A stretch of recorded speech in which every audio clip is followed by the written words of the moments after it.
یہاں یہودیوں کے دو اعتراضات کے جوابات دیے جا رہے ہیں. پہلا اعتراض یہ ہے کہ اے محمد صلی اللہ علیہ وسلم، تم کہتے ہو کہ تم دین ابراہیم کے پیرو، تم دین ابراہیمی کے متبع ہو، تو تم ابراہیم علیہ السلام کو کہاں مان رہے ہو؟ کہا وہ کیسے؟ کہا کہ حضرت ابراہیم علیہ السلام کی شریعت میں اونٹ کا گوشت اور دودھ حرام تھا.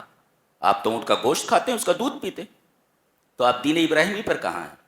یہ پہلا سوال تھا. یہ دیکھو، یہ الجھنیں پیدا کرنے والے ہیں، اور یہود ہمیشہ ایسا کنفیوژن دنیا میں پھیلاتے رہے. یہ دیکھو کنفیوژن ہے یہ کہ دین ابراہیمی میں اونٹ کا گوشت اور دودھ حرام تھا، آپ اونٹ کا گوشت اور دودھ استعمال کر رہے ہیں، تو آپ دین ابراہیمی کے پیرو کدھر ہیں؟ متبع کہاں ہیں؟ اس کے فالوور کہاں ہیں ان کے؟ اللہ تبارک تعالیٰ نے اس کا جواب دیا. تو کتنا پیارا جواب ہے. کل الطعام کان حلا لبنی اسرائیل الا ما حرم اسرائیل علی نفسه من قبل ان تنزل التوراۃ. کیا بات ہے. نبی کو تاریخ کا علم نہیں ہے، آپ کوئی ہسٹری کے عالم نہیں تھے، لیکن ہسٹری بتائی جا رہی ہے. کیا بات کہی جا رہی ہے؟ حضرت ابراہیم علیہ السلام کے مذہب میں، ان کی شریعت میں اونٹ کا گوشت اور دودھ حرام تھا. فاتوا بالتوراۃ فتلوها ان کنتم صادقین. لاؤ تورات دکھاؤ، تورات لاؤ، پڑھ کر کے بتاؤ. یہ دیکھو کہاں لکھا ہوا ہے، آ کر کے بتاؤ. ایسا چیلنج کرنا ایک سچا نبی ہی کر سکتا ہے، جو پڑھا لکھا نہ ہو. الذی لا یقرأ ولا یکتب، وہ کیسے کہہ سکتا ہے تورات لاؤ اور پڑھ کر بتاؤ کہاں لکھا ہوا ہے؟ یہ آپ کے سچے رسول ہونے کی دلیل ہے. اب فرما رہے ہیں تورات لاؤ، فاتوا بالتوراۃ فتلوها ان کنتم صادقین. اگر تم اپنے اس دعوے میں سچے ہو تو تورات لاؤ اور بتاؤ پڑھ کر کے. اور کہا گیا کہ حضرت ابراہیم علیہ السلام کب کے ہیں؟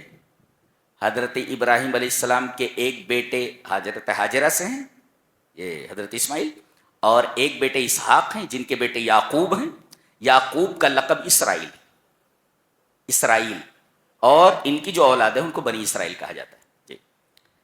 تو حضرت یعقوب علیہ السلام جو پوتے ہیں حضرت ابراہیم کے، ان سے پہلے اور ابراہیم کی شریعت یعنی حضرت یعقوب سے پہلے تورات نازل ہی نہیں ہوئی تھی. یہ تو کہ تاریخ بتائی جا رہی ہے. حضرت یعقوب سے پہلے تورات نازل ہی نہیں ہوئی تھی، وہ تو موسیٰ پر نازل ہوئی جو بہت بعد میں آئے. تو یہ تاریخی غلطی تمہاری ہے، ہماری نہیں. تورات یہ موسیٰ پر اتری ہے جو بہت بعد میں ہیں حضرت یعقوب اور حضرت ابراہیم کے. من قبل ان تنزل التوراۃ، تورات کے اترنے سے پہلے، تورات کے اترنے سے پہلے حضرت اسرائیل نے اپنے اوپر اونٹ کا گوشت اور دودھ حرام کر لیا تھا. وہ کیسے ہوا؟ ابراہیم علیہ السلام کی شریعت میں تو اونٹ کا گوشت اور دودھ حلال تھا. یہ جو ہیں آپ کے پوتے حضرت یعقوب، ان کو عرق النساء کی بیماری ہو گئی تھی. انہوں نے نذر مانی کہ اے اللہ اگر اس بیماری سے مجھے شفا ملتی ہے تو میں اونٹ کا گوشت اور دودھ چھوڑ دوں گا. اور ابن عباس نے فرمایا کہ ان کو جو بیماری ہوئی تھی، ڈاکٹروں نے یہ کہا، اطباء نے یہ کہا کہ آپ اونٹ کا گوشت اور دودھ چھوڑ دیں. لہذا حضرت یعقوب علیہ السلام نے اس بیماری کی وجہ سے، یا تو نذر کے سبب سے یا پھر اطباء کے کہنے کی وجہ سے، آپ نے اونٹ کا گوشت اور دودھ چھوڑ دیا تھا. اور ان کی اتباع میں ان کے بیٹوں نے بھی اونٹ کا گوشت اور دودھ چھوڑ دیا. یہ باپ نے چھوڑ دیا، ہم بھی چھوڑ دیتے، حرام نہیں تھا. لہذا ایک نقطہ یہ ملا کہ اگر کسی بیماری یا کسی سبب کی وجہ سے کوئی آدمی کوئی حلال چیز چھوڑ دے، نہ استعمال کرے، تو کر سکتا ہے، اس پر کوئی گناہ نہیں، کوئی گناہ نہیں. یہ اس سے مسئلہ معلوم ہوا. تو پہلے سوال کا جواب یہ ہوا کہ غلطی تمہاری ہے، رسول کی نہیں. فاتوا بالتوراۃ، نقلی دلیل لاؤ. تو نقلی دلیل دی گئی فاتوا بالتوراۃ، تورات میں نہیں ہے. اچھا، من قبل ان تنزل التوراۃ، یہ تاریخی شہادت ہے. گویا کی دلیل میں دلیل عقلی پیش کی گئی، دلیل نقلی پیش کی گئی اور دلیل تاریخی پیش کی گئی. دو دلائل دی گئی. اس کے بعد دوسرا کنفیوژن پیش کر رہے ہیں. کہتے ہیں کہ تمام نبیوں کا قبلہ، جتنے بھی انبیاء اور رسول آئے سب کا قبلہ بیت المقدس تھا. یہ تم نے خانہ کعبہ کو قبلہ کیسے بنا لیا؟ جب تمام انبیاء اور رسول کا قبلہ بیت المقدس ہے تو آپ نے اس کی طرف منہ نہ کر کے آپ خانہ کعبہ کی طرف منہ کر کے نماز پڑھ رہے ہیں. تو یہ صحیح نہیں ہے، یہ غلط ہے. یہ تمام انبیاء سے الگ ہیں آپ. اگر آپ نبی ہوتے تو آپ انبیاء کی صف میں ہوتے اور آپ کا قبلہ بھی بیت المقدس ہوتا. اس کا جواب دیا جا رہا ہے جواب. ان اول بیت اودی للناس للذی ببکۃ مبارکا وہدی للعالمین. کیا بات ہے، غور سے سنو. دیکھو اللہ ارشاد فرما رہا ہے، بتاؤ سب سے پہلا گھر، دیکھو اولیت الزمان، تاریخ میں پہلا ہونا، زمانے کے اعتبار سے پہلا ہونا. ان اول بیت، سب سے پہلا گھر، اوزیا للناس، جو لوگوں کے لیے خالص اللہ کی عبادت کے لیے بنایا گیا تھا، وہ مکہ میں ہے جس کا پرانا نام بکہ ہے. اللہ، ایک نقطہ بتاؤں ذہن میں بٹھا کے جاؤ. قرآن حکیم میں جتنی بستیوں کا ذکر ہے، بہت ساری بستیوں کا ذکر کرنے کے بعد اللہ نے اس کی طرف ظلم کو منسوب کیا ہے. وَكَمْ أَهْلَكْنَا مِنْ قَرْيَةٍ أَهْلَكْنَاهَا وَهِيَ ظَالِمَةٌ. بہت ساری بستیوں کو ہم نے ہلاک کر دیا اس لیے کہ بستیاں ظالم تھیں. قریہ بستی ظالم. واحد قریہ ہے یہ مکہ، جس کے بارے میں اللہ تبارک و تعالی نے پورے قرآن حکیم میں کہیں بھی ظلم کو منسوب نہیں کیا ہے. احتراماً و تعظیماً و اکراماً لہذا البیت. اس گھر کچھ سمجھ میں آ رہا ہے؟ جی. تو اس گھر کی تعظیم اور اس کے اکرام کے لیے اللہ تبارک و تعالی نے مکہ کی بستی کی طرف ظلم کو منسوب نہیں کیا ہے. جی کتنی عظیم بات ہے یہ. تو سب سے پہلا گھر جو اللہ کی عبادت کے لیے زمین پر بنایا گیا وہ خانہ کعبہ ہے. لہذا اولیت الزمان، زمانے کی اولیت ثابت ہوئی. تو جب سب سے پہلا گھر وہ ہے تو اسی کی طرف منہ کر کے نماز پڑھی جائے، وہی زیادہ مستحق ہے. اور اب اولیت الشرف بتایا جا رہا ہے کہ عظمت کیا ہے اس گھر کی. زمانے کے اعتبار سے دیکھا جائے تو پہلا گھر ہے جو اللہ کی عبادت کے لیے بنایا گیا، لہذا جو پہلے ہے اسی کی طرف منہ کر کے نماز پڑھا جائے. اچھا، اور پھر اولیت الشرف بتایا گیا. غور سے دیکھو، سب سے پہلے تو یہ مبارک ہے. جی یہ گھر مبارک کیسے؟ تضاعف الحسنات. ایک وقت کی نماز 1,00,000، ایک نماز 1,00,000 نمازوں کے برابر ہے. تضاعف الحسنات، نیکیاں بڑھ گئی، عبادتوں کا ثواب بڑھ گیا.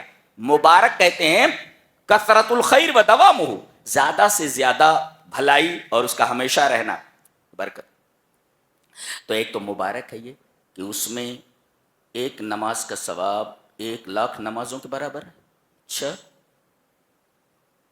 اور برکت کیا ہے؟ برکت یہ ہے کہ وہ جو پانی ہے آب زمزم، وہ پیاس بھی بجھاتا ہے اور بھوک بھی مٹاتا ہے. یہ دنیا کا واحد پانی ہے. برکت نہیں ہے؟ ارے جو پیاس کو بھی مٹا دے اور بھوک کو بھی مٹا. ابو ذر غفاری مکہ آئے تھے اور وہ کسی سے ملتے التے نہیں تھے، ڈرے ہوئے تھے کہ موقع ملا تو نبی سے ملاقات کروں گا. اب کھانا جو توشہ لائے تھے وہ تو ختم ہو گیا 2-1 دن کے اندر. کہہ رہے ہیں وہی پانی پی پی کر میں زندہ رہا ہوں، اس لیے کہ آب زمزم ایک طرف تو پیاس کو بجھاتا ہے اور دوسری طرف یہ بھوک کو مٹاتا ہے. یعنی اس پانی کے اندر غذائیت بھی ہے. جی مبارک ہے، برکت والا ہے. جی، اور دوسری صفت اس کی وہدی للعالمین. ہے یہ پہلا گھر ہے جو حضرت خلیل اللہ نے، ابراہیم نے خالص توحید کے لیے صرف اللہ کی عبادت کے لیے بنایا تھا. اور سب سے بڑی ہدایت توحید ہے. جی گویا کہ جب آدمی خانہ کعبہ کو دیکھے تو اسے توحید یاد آئے کہ توحید کے لیے حضرت خلیل اللہ نے یہ گھر بنایا تھا، اور توحید کے لیے کتنی تکلیفیں اٹھائی ہیں میاں بیوی نے اور بیٹے نے. جی ایک تو یہ، اور دوسرے اس کے ذہن میں آنا چاہیے کہ حضرت خلیل اللہ کتنے تابع دار تھے اللہ تبارک و تعالیٰ کے. بیٹے کے قربان کرنے پر راضی ہو گئے. تو ایک طرف تو یہ گھر توحید کی طرف ہدایت دیتا ہے کہ اس گھر کو دیکھ کر کے توحید یاد آتی ہے کہ خالص اللہ کی توحید کے لیے یہ گھر بنایا گیا. اور دوسرے یہدی الطاع، یہ ہدایت دیتا ہے تابعداری کی طرف کہ حضرت ابراہیم علیہ السلام جو اس گھر کے بنانے والے ہیں وہ اللہ کے کتنے بڑے تابعدار تھے، اللہ سے کتنی محبت کرنے والے. اس طرح یہ ہدی للعالمین، عالمین سے مراد جن اور انس کے لیے ہدایت. تیسرے فیہ آیات بینات، یہاں کھلی نشانیاں ہیں. ایک نشانی تو آب زمزم ہے، زمزم کا کنواں. ارے 25-30 لاکھ آدمی ہر سال جاتے ہیں، اگر تالاب ہو تو سوکھ جائے، ندی ہو تو سوکھ جائے، وہ پانی کم نہیں ہو رہا ہے. بتائیے آس پاس کہیں سمندر نہیں ہے، آس پاس کہیں ندی نہیں ہے، وہی ایک کنواں ہے. اور دنیا کے تمام پانیوں سے سب سے زیادہ برکت والا، سب سے زیادہ عجیب یہی پانی ہے، اور ختم ہونے کو نہیں جانتا ہے، ختم نہیں ہوتا ہے. عمرہ والے الگ سے جاتے ہیں، وہی پانی پیتے ہیں. جی تو ایک تو یہ واضح دلیل ہے، واضح نشان. اور دوسرے یہاں ایک پتھر رکھا ہوا ہے جہاں سے طواف شروع ہوتا ہے اور وہیں پر آ کر کے ایک چکر، ایک شوط پورا ہوتا ہے. یہ جنتی پتھر ہے، یہ بھی آیت بینہ ہے، ایک واضح نشانی ہے. تو فی آیات بینات، اور ان واضح نشانات میں سے نشانیوں ایک ہے مقام ابراہیم، حضرت ابراہیم علیہ السلام کے کھڑے ہونے کی جگہ. بتایا جاتا ہے کہ جس پتھر کے اوپر کھڑے ہو کر کے آپ کعبہ کی دیواریں بنا رہے تھے اور حضرت اسماعیل علیہ السلام ان کو پتھر پکڑا رہے تھے، تو جس پتھر کے اوپر حضرت ابراہیم کے قدم مبارک پڑے، اس پتھر کے اوپر قدم کا نشان بنا ہوا ہے. یہ مقام ابراہیم، ابراہیم علیہ السلام کے کھڑے ہونے کی جگہ. اور آگے ومن دخلہ کان آمنا، جو حدود حرم میں داخل ہو جائے اسے امان ہے. یہاں تک کہ اگر قاتل بھی گھومتا رہے حدود حرم میں تو اس کو قتل نہیں کیا جائے گا جب تک کہ حدود حرم سے باہر نہ آئے. اللہ اکبر. ومن دخلہ کان آمنا، جی جو اس میں داخل ہو جائے وہ امان پا گیا. اللہ کی آیات موجود ہیں یعنی قرآن، دوسرے اس کا رسول. تو کتاب اور سنت کو مضبوطی سے پکڑ لو. وَمَن يَعْتَصِمْ بِاللَّهِ فَقَدْ هُدِيَ إِلَىٰ صِرَاطٍ مُسْتَقِيمٍ، جو آدمی ان دونوں کو پکڑ لے، کتاب و سنت کو، وہ ہمیشہ صحیح راستے پر رہے گا. یہ یہودیوں کے بہکاوے میں نہیں آئے گا. بتایا گیا کہ تمام شبہات کا علاج کتاب و سنت کا تمسک ہے، اس کو پکڑ لینا.